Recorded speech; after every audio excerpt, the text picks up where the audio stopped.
Eco Radio. Radical Radio Collective. Good afternoon, listeners. You're tuned in to 4ZZZ 102.1 FM. This is Eco Radio, taking over your middle of the day, middle of the week, start of the month airwaves, start of the year airwaves. My name is Dave, and my pronouns are he, him.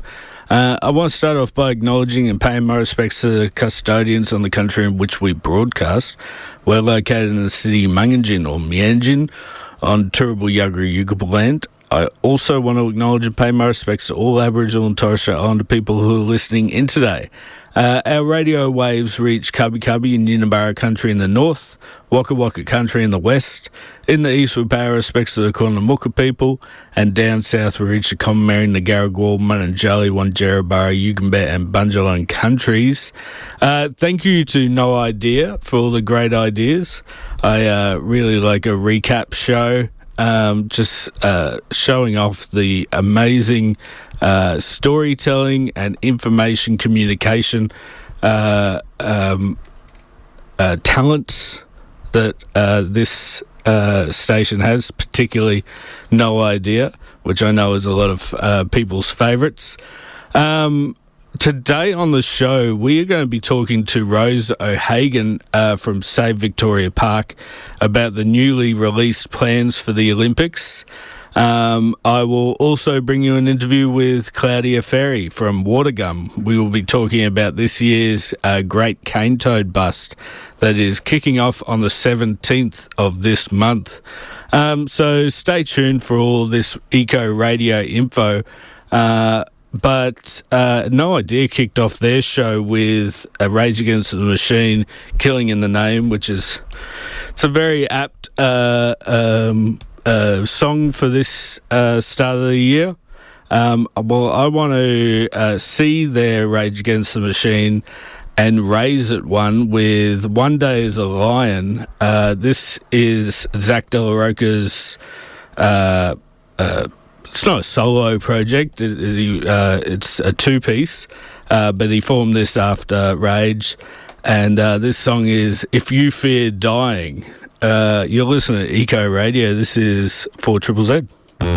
How do you get your daily fix of 4ZZZ? Maybe you tune in during your daily commute in the car. You could just stream it on our website, 4ZZZ.org.au. Or maybe you've downloaded the Community Radio Plus app to listen on the go. You can even ask your smart speakers to play 4ZZZ or Z Digital. Give it a go. However you're tuned in, thanks for listening to 4ZZZ. Welcome back. You are on 4ZZZ. This is Eco Radio. I am Dave, and we just heard then from One Day as a Lion with If You Fear Dying. On the line now, I have Rose O'Hagan from Save Victoria Park. Rose, thank you very much for joining me today. Yeah, thanks so much. Absolutely. So the Queensland Government has revealed who will be responsible for designing and building the Victoria Park Stadium, and they've released AI videos of the new stadium setup. Deputy Premier Jared Blage was asked about the opposition to the stadium, and this was his response. I hope you can hear this. My response to Save Victoria Park? Loopy. Next question. The Save Victoria Park group are just a bunch of NIMBYs that don't want anything to happen. They believe this park has been activated for years. It wasn't. It was a golf course. Before it was a golf course, it was a dump, for goodness sake. So what do you have to say to Mr. Blage, Rose? No. Oh, it's special, isn't it? Look, you know, when he was asked a question about the cost of the stadium, and we've done a lot of analysis and we've got engineers and architects, we've got town planners, logistics experts who sit behind us in the campaign, and when he was asked a question about the costing of this coming in at 3.8, which you can't know because they've only just finished the geotech, so they don't know this. When he was asked about that, instead of answering the question, he calls the community group loopy. Now, if you're in a professional setting, imagine if you're, presenting to a board and somebody says to you, oh, can you, challenging a question, because that's what you do. You get challenged. You present something, you get challenged. And you answer the question. Imagine if you just turned around and you insulted them with words like that. You wouldn't last. So why Yeah. do we allow this from our politicians? The other comment about NIMBYs, a lot of our supporters are actually interstate and overseas. So it doesn't hold. It's just a convenient way to basically detract from the issue, saying that we don't want anything to happen, when actually the, say, Victoria Park, formerly the Victoria Park Residents Action Group, was involved in through the whole master planning process of the park, which went from 2019 to 2023. And there was a lot of stuff going on over 4 years and tens of millions of dollars spent on that, only released in June 2023. So, you know, nothing of what has been said was well-researched or well-founded. And I think that's just a distraction from really what's going on here. There are so many issues at play, and what we've seen this week is AI-generated images. At least they're not the last year's ones, which was, you know, the toilet bowl stadium surrounded by the ancient forest, which was blatant propaganda. This time around, like, you know, this time... It looks like they turned the tree filter on the pictures, like right up to the maximum. Greenwashing propaganda, I tell you that much. I mean, it looks really nice. Well, if it was actually in not a heritage-listed beautiful park in a city with a very low amount of inner-city green space, you'd go, yeah, that looks great. But the fact is that you're destroying... Well, I mean, who in 2026 would, in a elevated, enlightened leaders and enlightened city, look at a map and say, oh, well, we don't have much green space, but, you know, we don't know where to put a stadium, but we'll just put it there. Oh, it doesn't matter the fact that it's hilly. It doesn't matter about the fact that it's really tough rock, so it's going to be expensive. It doesn't matter about the fact that it doesn't actually have the logistics that they kept marketing it as being. Wait for that. And it's next to the Royal Brisbane Hospital and the emergency ward in an already congested area. Don't worry about any of that. This, to me, is, the AFL want an inner-city stadium. Oh, well, we need a stadium. Oh, yeah, we better just put it there. That is what drives this. It's been founded on poorly informed analysis from day one. It's been propagated through the media. So the whole marketing campaign. So you can imagine us, like, we're a community group. We don't have the hundreds of thousands of millions of dollars we spend on PR. But we keep going because we know fundamentally this is so incredibly wrong. Yeah. You've had options for this city and for its future. You don't future-proof a city by destroying its parkland, especially, and this is what people don't seem to get in Brisbane, we have very limited inner-city parkland in a subtropical climate, which is actually, and a population which is growing. To me, this is going to, if they get, we've got legal action going. Remember, this is actually illegal too. Remember that. They had to bulldoze 15 pieces of legislation to bulldoze the park.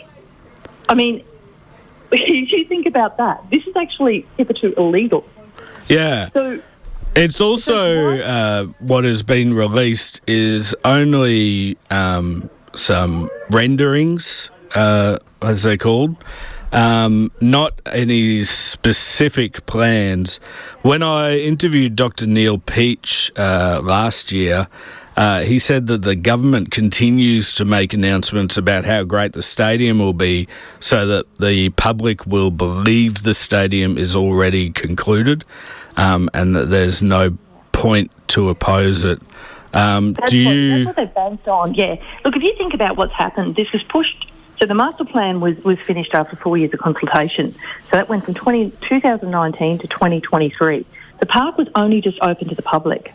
And so people, it's really weird, like people can't, unless they actually, go to a park, it's almost like they can't understand the value in it.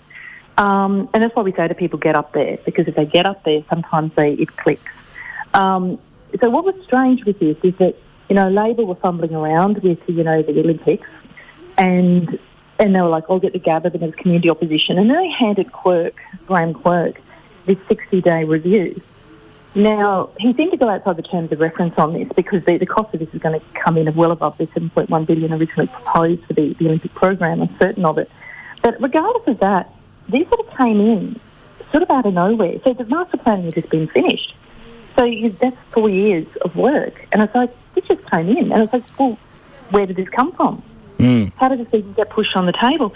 So we went back into Right to Information and got the documents and realised that Graham Quirk had relied on 7 submissions, which are pretty scant. A lot of them look like they're just from vested interests. No sort of formalised town planning assessment. And then there seemed to be some other report by an architect in the background. That's an architect. That's also a vested interest. So when you say vested interest, are you talking about real estate developers or... I'm talking about a stream of whether it be sporting facilities or architects. It just didn't seem to be that this was grounded in this whole plan was grounded in a town planning approach and an analysis in terms of what the city needs long term. It was more like a lobbying campaign and pushed onto the table by lobbyists without the firmed up analysis. Now, it was propagated in mainstream media even before the Quirk report was released, which is really concerning. So for the community, we were like, where's this coming from? Why are these businessmen getting out on the front page of the Courier Mail talking about the need to use Victoria Park as stadium? Because like this doesn't make sense to us. We thought they were just getting, airtime. And then for it to be put on the table as a recommendation, pushed down by Labor, saying this wasn't going to work, saying it was too expensive, which will end up being hugely expensive.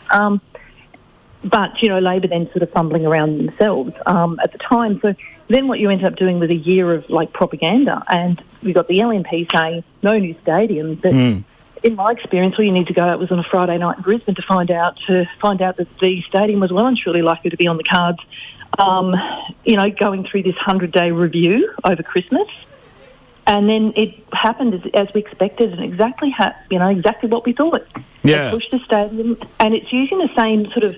If you look at how it was propagated, it was only going to use a small percentage of the park. Wrong. It's got all the right transport options. Wrong. It's going to cost this much. Well, initially it was 3 to 3.4, and then suddenly it's gone to 3.8. But then also what they did as well, they stuck in an aquatic centre. The aquatic centre came out of nowhere. It wasn't even recommended by the independent government authority. $1 billion of taxpayers' money for an aquatic centre. Yeah. So this is what's happened here, and I think it was enabled by the community being hyped up about a stadium, and I was sort of surprised that people, the way that you can push environmental principles and sustainability and law, even respect for the law aside, because sport is more important than that. Yeah. So it's been it's funny, last time I was on Triple Z, I remember the person interviewing me played a song called Don't Do Bad Olympics. So I sort of think we might need to bring that out and play that a few times. Yeah, maybe make it an anthem. It's just appalling. I've been on radio this week and we've got a legal action going. This was supposed to be a heritage protected park, and during the master planning process for it, they interviewed First Nations and they got them in and they engaged with them, and we said, we realise this is important land for you, and it's all documented. That's not made up, although people corresponding to mainstream media will incorrectly think it is. And so suddenly they did that, and then suddenly it was like, oh, no, don't worry about it. Just shove a stadium on it. And you might get a little bit of consultation around the fringes. I said to a politician once, I said, they go, we can work with you on this. And I said, do you want to go to Bunnings and, we'll pick out some native plants? That'll work. Oh, my God. It's so bad. I want to write an episode of friggin' Utopia on this. Actually, a whole series could be written. I'm sure they've already done one on stadiums. So what's next for Save Victoria Park? So what we're doing is we have, as I said, we've got the legal applications in. They are under the federal law because, as I said, the state government here has wiped out all the state laws protecting the park. And that's actually under the Aboriginal and Torres Strait Islander Heritage Protection Act of 1984. So that's in motion. We're having a protest on the 31st at the park. It's a creative protest. We do find that we're surrounded by a lot of creative, very interesting individuals. So many people contact us and to ask us what they can do because they're so abhorred with what's going on. And look, the other thing is, we get asked on radio, I got asked twice this week, saying, isn't it a done deal? And I'm thinking, you know what? This actually was pushed on the table out of the blue. It was propagated through mainstream media with misinformation for a whole year, while this state government told the public it wasn't going to happen. Then it was shoved in like it's happening. So they made for a whole level of complacency. And complacency is complicity. We're not going to be complicit in this. We're not going to sit back and just allow them to ride roughshod. Yeah. This park deserves protection. Its wildlife deserve protection. It is very, very important for the future sustainability of this city. We have got the lowest amount of inner city green space of any capital city in Australia, and even rank low internationally. So longer term cities, old cities like Paris and London and New York, they have more green space than we do. And we were only settled 200 years ago. Yeah, it's quite surprising. The damage that we've done. So there is a gathering for Save Barrambin Wetlands happening the Saturday, the 10th. I know it's not a Save Victoria Park event, but we appreciate what they do. That's great. I think that's where I first met you. Maybe, yeah. I think possibly it was when I first met you. And as I said, I'll be meeting some great people through this, and that's the positive from the negative. Is the wonderful people you meet when you do this work, and we really appreciate the fact that Triple Z, your listeners, the demographic of your listeners might be ones that actually want to be open and understanding of the real issues and analyse what's going on. We've got as we said, we've got a very broad group of people who support us.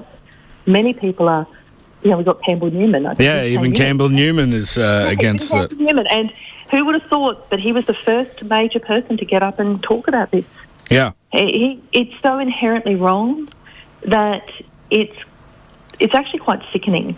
It crosses the room, as they say in politics. The room, and I think one of the other important things to say here is that, if people are complacent about this, just remember this could be coming to a corner near you. Yeah. This isn't. We heard Burleigh this week talk about when he was interviewed. He starts talking about pubs and restaurants. Now, that hasn't been on the cards beforehand, but that highlights very, very clearly that this land isn't seen as an important parkland at all. It never was. This park is just, may as well be an industrial site. Yeah. Because it's not about preserving the wildlife or the beautiful trees. It's nothing about that. It's about free land they don't have to pay for, that's close to the city, completely unsuitable for a stadium. But you know what? It's free and they want it and they're going to get it. Yeah, absolutely. I think that's a very important point that, they do see this area as free cost to them because they're in the government, they're the politicians, and it's their land apparently. But I see it as public. I'm sure you do as well. Thanks so much, Rose. It is public. And if it wasn't public, they wouldn't have to wipe through the laws to bulldoze this through. Yes. Thanks so much, Rose, for joining me. That's all right. Hopefully we'll talk soon. Yes. And, where you possibly might be there on the Saturday, the 10th of January. Saturday, that's great, or the 31st. Or the 31st. Yes. Lots of events. Thank you so much. Thanks, Rose. Okay, bye-bye. That was my interview with Rose O'Hagan from Save Victoria Park. Let's go to a song now. This is a very apt song. This is Rivermouth with Metropolis. You're listening to 4ZZZ. This is Eco Radio. Paradigm Shifts podcast is available online and via your favourite podcasting app, challenging the assumptions of our current society to investigate alternative ways of living for a world based on justice, solidarity and sustainability. Tune in to the Paradigm Shift podcast. Just search The Paradigm Shift 4ZZZ. Everything's connected. Everything is connected. Even that last song was connected to the start of my interview. If you are interested, that last song was Lighter Required by Gashound. And before that was Rivermouth with Metropolis. We are 4ZZZ. I am Dave. This is Eco Radio. And I want to bring everyone a interview that I did yesterday with Claudia Ferry from Watergum. Claudia Watergum is starting the Great Cane Toad Bust on the 17th of January. And I wanted to learn a little bit more and get everyone excited to see the impact we can make by removing a invasive species. Even just a little bit goes a long way. So this is my interview with Claudia. You're listening to 4ZZZ Eco Radio. How did the cane toad bust start? Yeah, so the cane toad bust started as an awareness for cane toads and about the environmental impacts they have. And it's a way of educating the community on the real impact that they do have on native wildlife and on our pets. And just a bit of distinguishing features between cane toads and native frogs, and to teach them about effective and humane control methods. Yeah, so that's been going since 2022, is that right? 2021. 2021, right. And how many cane toads have been taken out of the ecosystem in that time? I can give you the results for the 2025 Great Cane Toad Bust. Yep. That one is just a single week. That one reached about 200,000 cane toads almost. There was 1,999, 231 cane toads in just one single week. And that was cane toads from all life stages, from tadpoles to adults.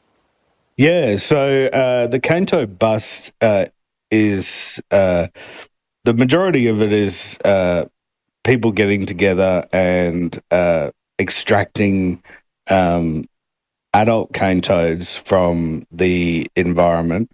But can you tell me about the cane toad traps that Watergum has?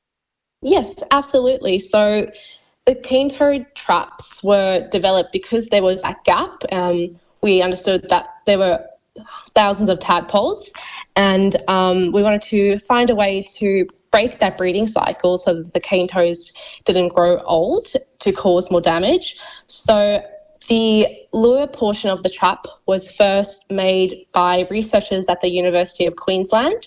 They developed this lure that was pheromone-based. So it was made from the adult cane toad glands, which released the same scent that tadpoles are attracted to, cane toad tadpoles, because cane toad tadpoles are naturally cannibalistic. So when they smell the scent, it smells like other cane toad eggs, so they wanted to go to them to eat them as a competition. So UQ created this lure, and then Watergum won the sole license, and now we made it all in-house. And Watergum created this trap, which was a way to get cane toads into this trap without them escaping, and using the lure in the trap to attract them in the first place. So these traps are fully safe to use. The pheromone is not harmful for the environment, and it only attracts cane toad tadpoles.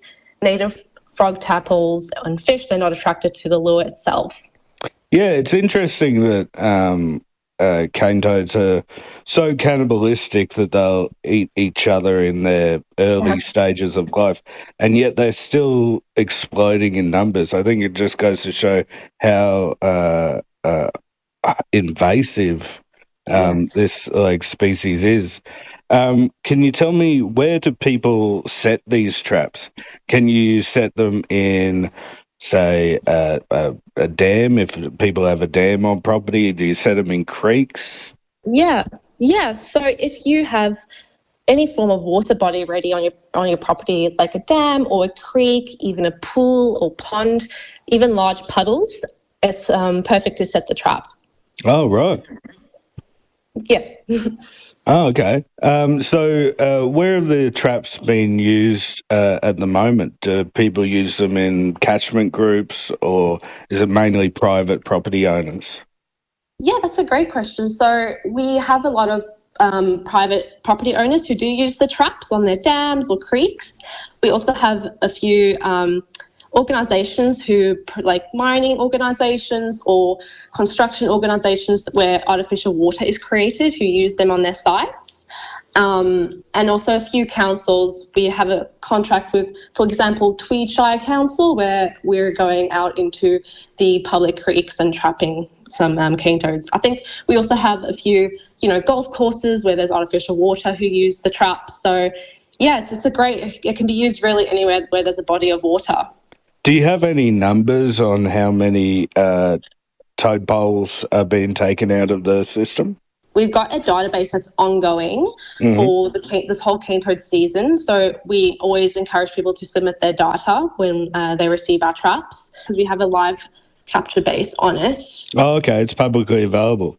Publicly available, yes. Nice. Let me just pull that open. So just the season alone, which the season started probably end of in September, I'd say, to now, there has been 470,000 tadpoles captured from members of the public. Wow. Is Watergum seeing any drop in cane toads, adult cane toads around, seeing as how the traps have been in use for a few years now?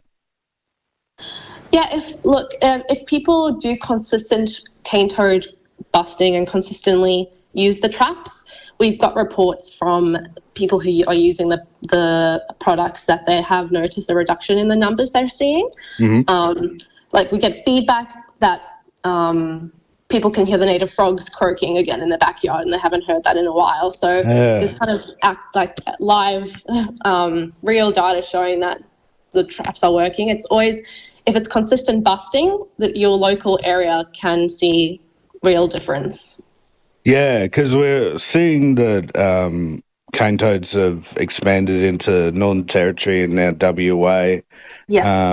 And that they're being found in New South Wales as well. So there is that expanse. Is the tadpole traps, are they being used at all in the further reaches of the cane toad expansion? Yes, well, we actually have teamed up with a researcher, Professor Rick Shine.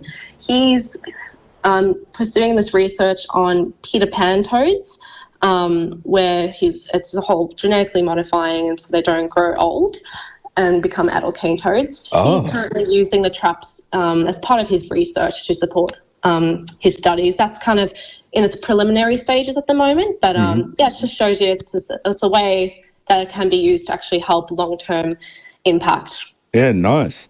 So the cane toad bust is predominantly catching the adult stage cane toads. Can you tell me about some of the groups that are going to be doing this event starting on the 17th? Yeah, so it's actually, groups are doing both. They're doing adult cane toad busting and tadpole trapping where they can. Groups who have signed up for a public event, if they signed up after a certain time, we actually provided them a trap for free that they can use and distribute to their community. So the kind of groups that are signed up are a lot of community groups. We have a Land for Wildlife group. We have a Scouts group sometimes lining up. We do have a few councils involved for the season, all the way up to the City of Darwin's also running a cane toad bust for the event. Oh, yeah. So, and there's even a group in Kununurra in northern Western Australia. They're a community group that are hosting a public event as well. So it's great to see that expansion into, like you mentioned, those areas. They're seeing cane toad numbers increase, so it's good to have that national impact there. Yeah. So where can people get involved? So getting involved is super easy. We've got the 2026 Great Cane Toad Bust website page. You just have to look it up. It's from Watergum Community, and you can register online as an individual, or you can register with your family and friends and neighbours. You can make a fun little challenge between you to see how many cane toads you can catch. Join our Facebook group, the Great Cane Toad Bust Facebook group. You'll see live updates on catches. People submit their photos and keep us updated on their numbers. And then if you submit your data, there's a submission page on the website as well, you can go in the running to win some awesome prizes. Oh, right. What are the prizes that people can win? So we have a few organisations who've given us some vouchers. We've got grilled vouchers, Bunnings vouchers. We have some little cane toad. This organisation's created like these little cane toad vials, which it's hard to explain that one. So it's a grilled vouchers, Bunnings vouchers. There's Crystal Castle vouchers for those living in northern New South Wales and southern southeast Queensland. They might know a bit more about that one. But there's a few different prizes up for grabs there. And it's not just for people to kill the cane toads however they want. There is a specific way to do that. Could you let people know about that? Yeah, thank you. So we always encourage humane euthanasia of cane toads, and that looks like the fridge freezer method. So you put the cane toads in your fridge for 24 to 48 hours. That gets them into a state it's like kind of like hibernation, it's called torpor. And then after that 24 to 48 hours, you then put them in the freezer for the 24 to 48 hours, and that will humanely euthanize them. Once you've had them once they've been euthanized, you can throw them away, or if you bury them deep enough, they can even be used for fertilizer. We've got people submitting photos to us of their plants thriving after digging some cane toads into the ground. We do have a humane euthanasia website where you can also read a bit more about that and how you can use your frozen toads. Yeah, fantastic. Okay, so this is starting on the 17th. It's going till the 25th. Yeah. Is there anything else people need to know about getting involved in the cane toad bust? Just make sure to sign up and always make sure to submit your data. That's how you can go into the running to win some prizes. Okay, fantastic. Thanks very much for letting us know all about the Great Cane Toad Bust. Oh, thank you so much. Fantastic. That was Claudia Ferry from Watergum talking about the Great Cane Toad Bust. We will leave links to that on our show page. And if you want to listen back to these interviews I've done, we have a podcast that will be coming out every Friday. So check that out. A big thanks to Toby for setting all that up for us. Claudia did request a Tina Turner song. Unfortunately, I'm sorry, Claudia, we couldn't find that one. But I've got another song. 4ZZZ is a proudly independent community radio station. We've been supported by our listeners since 1975.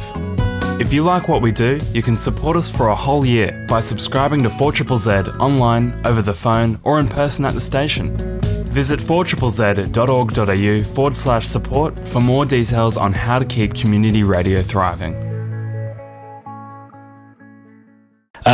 You are listening to Eco Radio. Welcome back, friends. If you like what we do here on 4ZZZ, or specifically what we do here on Eco Radio, you can join up and become a part of the family. There's no better time for community than now. Unfortunately, things are going to get worse.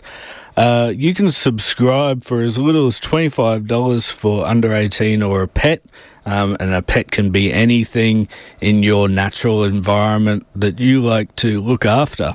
It can be moss, it can be frogs, it can be anything.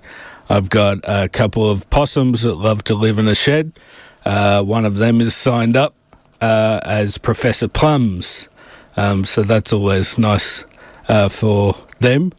And If you want to go to 4zzz.org.au/support, you can start to become a part of the family here at 4ZZZ. The first step is subscribing. The second step is volunteering. And the third step, although you don't need to make a third step, is becoming an announcer. Take over Eco Radio. I don't mind. You can join the team. And happening on this week, here's a little segment of the show I like to call the Bushcare Roundup.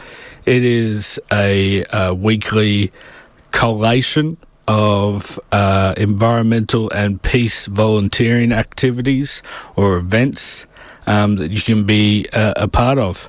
And I have a little sting that I made. Some people like it. It's called the Bushcare Roundup. It's a Bushcare Roundup. They've been pulling out weeds and then they put in trees. It's a Bushcare Roundup. And it goes a little something like that. All right, happening Saturday the 10th. We mentioned it earlier, but the Save Barrambin Wetlands gathering happening at Ibis Island, organised by Eco Radio's legend Linda, is happening at 4 p.m. At Victoria Park. Just Google or search for Ibis Island, Victoria Park. You'll be able to find it. On continuing on a Saturday after the gathering, you can go at 7 o'clock to the Gold Coast ToadTrack Community Toad Bust. That's happening in Elanora. On Sunday the 11th at 6 a.m, if you get up super early, you can go to the Taringa Community Gardening Bee. That's in Toowong. And at 7 o'clock, you can go to the Bushcare Working Bee at Jean Street in Grange. At 4 o'clock, you can go to the Orchard Working Bee. That's Yoorala Street Community Garden in the Gap. On Monday the 12th at 10 a.m, you can go to the Cool Composting and Rad Recycling event happening at Underwood Park in Priestdale. At 11:30 on Monday, you can go to the Gardens for Wildlife event happening at Underwood Park as well at Priestdale. And on Tuesday at 11 a.m, you can go to the Slug survey in Rocky Shores. That's John Lawes Park in Burleigh Heads. That's always a favourite of mine. I love to go to the Slug survey. I just like to look in rock pools. I think it's really nice. On January the 14th, that is Wednesday, next Wednesday at 8 a.m, before you listen into Eco Radio, at 8 a.m, you can go to the Gold Coast Community Beach Clean for Conservation. That's happening at Phillip Park in Main Beach. And that's all we've got time for. We're going to say goodbye very shortly, but it has been a jam-packed show. We talked to Rose O'Hagan from Save Victoria Park about the newly released plans for the Olympics and what Deputy Premier Jared Blay had to say about the Save Victoria Park group, which was quite rude. But that just goes to show that who the politicians are working for. After that, I talked to Claudia Ferry from Watergum about the Great Cane Toad Bust. So that's coming up on the 17th to the 25th of January. That's a lot of different community events that you can get involved in to rid our environment of the very invasive, the extremely ecologically damaging cane toad. So that's happening next week from the 17th. And that's everything we have. Thanks so much for listening in today. If you are sticking around, you should be, because Coolest Cat on Radio, Jordan, is coming up with Sonic Alien. And there's a little bit of a sneak peek here for you folks. If you're a fan of Viagra Boys, you're going to want to listen in to Sonic Alien. Jordan has snagged an interview, and we'll be talking to them. But that's all I've got time for. Let's head out. This is Miss Canina with Backstreets. You've been listening to Eco Radio. See you later. Radical Radio Collective. 4ZZZ.